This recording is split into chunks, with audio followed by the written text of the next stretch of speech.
Hi hello ನಮಸ್ತೆ friends, ನಾನು ನಿಮ್ಮ ಯಶವಂತ್. ಐ ಹೋಪ್ ನೀವೆಲ್ಲ ಚೆನ್ನಾಗಿದ್ದೀರಾ ಅನ್ಕೋತೀನಿ. ನಾನು ಇಲ್ಲಿ ಸಖತ್ತಾಗೇ ಇದ್ದೀನಿ. ಇವತ್ತಿನ ವಿಡಿಯೋ ಏನು ಅಂತ ನಿಮ್ಗೆ ನಮ್ಮ ತಮ್ಮನೇಲಿ ನೋಡೇ ಗೊತ್ತಾಗಿರುತ್ತೆ. ಇವತ್ತು ಯಾವುದ್ರ ಬಗ್ಗೆ ಅಂದರೆ ರೆಸಿಸ್ಟರು. ಈ ರೆಸಿಸ್ಟರ್ನ ನೀವು ಎಲ್ಲೆಲ್ಲಿ ಯೂಸ್ ಮಾಡ್ತಾರೆ, ಮತ್ತು ಇದರಿಂದ ಉಪಯೋಗಗಳೇನು, ಇದರ ಟೈಪ್ಸ್ಗಳೇನು ಅಂತ ಈ ವಿಡಿಯೋದಲ್ಲಿ ತಿಳಿಸ್ಕೊಡ್ತೀನಿ. ಮತ್ತು ಇದನ್ನ ಹೆಂಗೆ ಚೆಕ್ ಮಾಡ್ತಾರೆ, ಇದು ಯಾವ ರೇಟಿಂಗ್ಸಲ್ಲಿ ಅಂತ ಚೆಕ್ ಮಾಡ್ತಾರೆ ಅಂತ ಮಲ್ಟಿಮೀಟರ್ ಚೆಕ್ ತೋರಿಸ್ಕೊಡ್ತೀವಿ. ಈ ವಿಡಿಯೋಗೆ ಸ್ಟಾರ್ಟ್ ಮಾಡೋಕ್ಕಿಂತ ಮುಂಚೆ ನೀವು ಯಾರು ನಮ್ಮ ಚಾನಲ್ಗೆ ಹೊಸಬರಾಗಿದ್ದರೆ ನಮ್ಮ ಚಾನಲ್ನ ಸಬ್ಸ್ಕ್ರೈಬ್ ಮಾಡ್ಕೊಳ್ಳಿ. ಈ ವಿಡಿಯೋನ ಲೈಕ್ ಮಾಡಿ, ಆದಷ್ಟು ನಿಮ್ಗೆ ಗೊತ್ತಿರೋ ಜನಕ್ಕೆ ಶೇರ್ ಮಾಡಿ, ಯಾಕಂದರೆ ಪಾಪ ಗೊತ್ತಿಲ್ಲದಿರೋರು ತಿಳ್ಕೊಳ್ಳಿ ಇದ್ರ ಬಗ್ಗೆ. ಬನ್ನಿ ವಿಡಿಯೋ ಶುರು ಮಾಡೋಣ. ವಿಡಿಯೋ ಸ್ಟಾರ್ಟಿಂಗಲ್ಲೇ ಹೇಳ್ದಂಗೆ ಇವತ್ತು ಈ ರೆಸಿಸ್ಟ್ರ್ ಬಗ್ಗೆ ಹೇಳ್ತೀನಿ. ಈ ರೆಸಿಸ್ಟ್ರನ್ನ ಎಲ್ಲೆಲ್ಲಿ ಯೂಸ್ ಮಾಡ್ತಾರೆ ಅಂದರೆ, ಇದನ್ನ ಏನಕ್ಕೆ ಇದು ಸ್ಪೆಸಿಫಿಕೇಶನ್, ಇದನ್ನ ಎಲ್ಲೆಲ್ಲಿ ಯೂಸ್ ಮಾಡ್ತಾರೆ ಅಂದ್ರೆ, ಇದನ್ನ ಕರೆಂಟ್ ಕಂಟ್ರೋಲ್ ಮಾಡಕ್ ಯೂಸ್ ಮಾಡ್ತಾರೆ, ಮತ್ತೆ ವೋಲ್ಟೇಜ್ ನ ಡಿವೈಡ್ ಮಾಡಕ್ ಯೂಸ್ ಮಾಡ್ತಾರೆ, ಮತ್ತೆ LED ಗಳನ್ನ ಪ್ರೊಟೆಕ್ಟ್ ಮಾಡಕ್ಕೆ ಯೂಸ್ ಮಾಡ್ತಾರೆ, ಮತ್ತೆ ಹೀಟ್ ಇರ್ತದಲ್ಲ ಅದನ್ನ ಮಾಡ್ತಾರೆ, ಮತ್ತೆ ಟೈಮಿಂಗ್ ಸರ್ಕ್ಯೂಟ್ ಅಂತ ಬರುತ್ತೆ. ಆ ಟೈಮಿಂಗ್ ಸರ್ಕ್ಯೂಟ್ ಅಲ್ಲಿ ಇಷ್ಟೇ ಟೈಮಿಂಗ್ಸ್ ಅಲ್ಲಿ ಇರಬೇಕು ಅಂತ ಅದರಲ್ಲಿ ಅದಕ್ಕೂ ಯೂಸ್ ಮಾಡ್ತಾರೆ. ಮತ್ತೆ ಇದ್ರ ಪ್ರಕಾರ ಇದ್ರ ಟೈಪ್ಸ್ ಏನು ಅಂತ ಅಂದ್ರೆ, ಇದರಲ್ಲಿ ಟೋಟಲ್ 4 ತರ ರೆಸಿಸ್ಟರ್ ಬರುತ್ತೆ.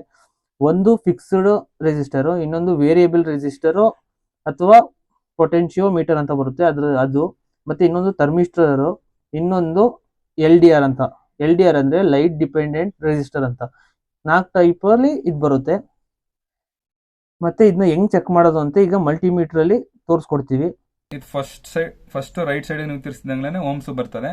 ಅಲ್ಲಿ ಡಿಸ್ಪ್ಲೇಲಿ ಕೂಡ ಅದು ಓಮ್ಸ್ ಸಿಂಬಲ್ ಬರಕ್ ಶುರು ಆಗುತ್ತೆ. ಈಗ ಇದೊಂದು ಮಲ್ಟಿಮೀಟರ್ ಅಡ್ವಾಂಟೇಜ್ ಏನಂದ್ರೆ, ಕಿಲೋ ಓಮ್ಸ್ ಮೆಗಾ ಓಮ್ಸ್ ನಾವೇನು ಸೆಲೆಕ್ಟ್ ಮಾಡಂಗಿಲ್ಲ, ಇದು ಆಟೋ ತಗೊಳುತ್ತೆ.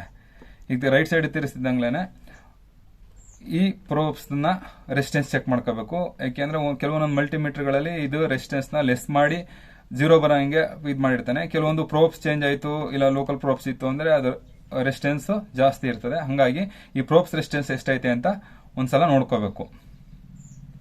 ಇದು 0.9. ಈಗ ನಾವು ಏನು ಮೆಜರ್ ಮಾಡ್ತೀವಿ ಅದರಲ್ಲಿ ಏನು ವ್ಯಾಲ್ಯೂ ಬರ್ತದೆ ಅದರಲ್ಲಿ 0.8 ನಾವು ಮೈನಸ್ ಮಾಡ್ಕೋಬೇಕು. ಅದ್ರ ಜೊತೆಗೆ ನಾವು ರೆಸಿಸ್ಟೆನ್ಸ್ನ ಚೆಕ್ ಮಾಡಬೇಕಾದ್ರೆ ಯಾವುದೇ ಕಾರಣಕ್ಕೂ ಪ್ರೋಬ್ಸ್ದು ಫ್ರಂಟ್ ಟಿಪ್ನ ನಾವು ಹಿಂಗೆ ಮುಟ್ಕೊಂಡು ಇಲ್ಲಿ ಹಿಡ್ಕೊಂಡು ಟೆಸ್ಟ್ ಮಾಡಬಾರ್ದು. ಕಾರಣ ಏನಂದ್ರೆ, ಇಲ್ಲಿ ನೋಡಿ ನಾನು ಹಿಡ್ಕೊಂಡು ಈ ಥರ ನೋಡ್ತಾ ಇದ್ದೀನಿ. ಈಗ 1.6 ಓಮ್ಸ್ ಬಾಡಿ ರೆಸಿಸ್ಟೆನ್ಸ್ ತೋರಿಸುತ್ತೆ. ಅಂದರೆ ನಾವು ಇಲ್ಲಿ ಫಿಂಗರ್ ಟಿಪ್ನಲ್ಲಿ ಇದನ್ನ ಹಿಂಗೆ ಹೋಲ್ಡ್ ಮಾಡಿ ಇರ್ತೀವಲ್ಲ, ಹಾಗಾಗಿ ಇದು ರೆಸಿಸ್ಟೆನ್ಸ್ ತೋರಿಸುತ್ತೆ. ಯಾವಾಗ್ಲೂ ರೆಸಿಸ್ಟೆನ್ಸ್ ಮೆಜರ್ ಮಾಡಬೇಕಾದ್ರೆ ಈ ಪ್ರೋಬ್ಸ್ದು ಟಿಪ್ ಬರ್ತದಲ್ಲ ಅದನ್ನ ಟಚ್ ಮಾಡದ ಹಾಗೇನೆ ರೆಸಿಸ್ಟೆನ್ಸ್ ಮೆಜರ್ ಮಾಡಬೇಕು. ಬನ್ನಿ, ಈಗ ಒಂದು ರೆಸಿಸ್ಟೆನ್ಸ್ ಐತೆ, ಇದನ್ನೇ ಮೆಜರ್ ಮಾಡೋಣ.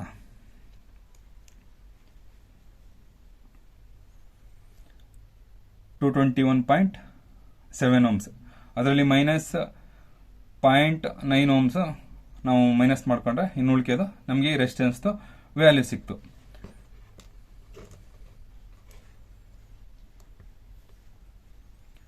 ಇದು 148.7. ಅದರಲ್ಲಿ ಪ್ರೋಬ್ಸ್ ರೆಸಿಸ್ಟೆನ್ಸ್ ಮೈನಸ್ ಮಾಡ್ಕೋಬೇಕು. 148.7 ಕಿಲೋ ಓಮ್ಸ್.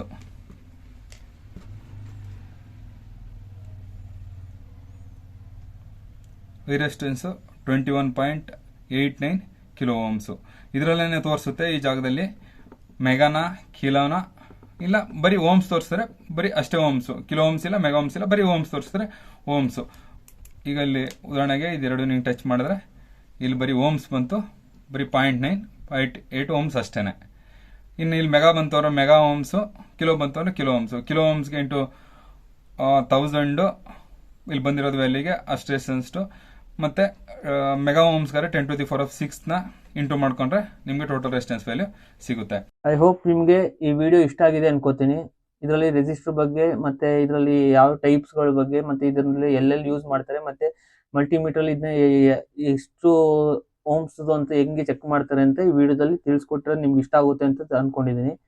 ಯಾರು ಈ ವಿಡಿಯೋ ಇಷ್ಟ ಆಗಿದ್ರೆ ನಮ್ಮ ಚಾನಲ್ನ ಲೈಕ್ ಮಾಡಿ, ಮತ್ತೆ ಪಕ್ಕದಲ್ಲಿರೋ ಸಬ್ಸ್ಕ್ರೈಬ್ ಬಟನ್ನ ಸಬ್ಸ್ಕ್ರೈಬ್ ಮಾಡಿ. ನಿಮ್ಗೆ ಆದಷ್ಟು ಗೊತ್ತಿರೋಷ್ಟು ಜನಕ್ಕೆ ಇದನ್ನ ಶೇರ್ ಮಾಡಿ.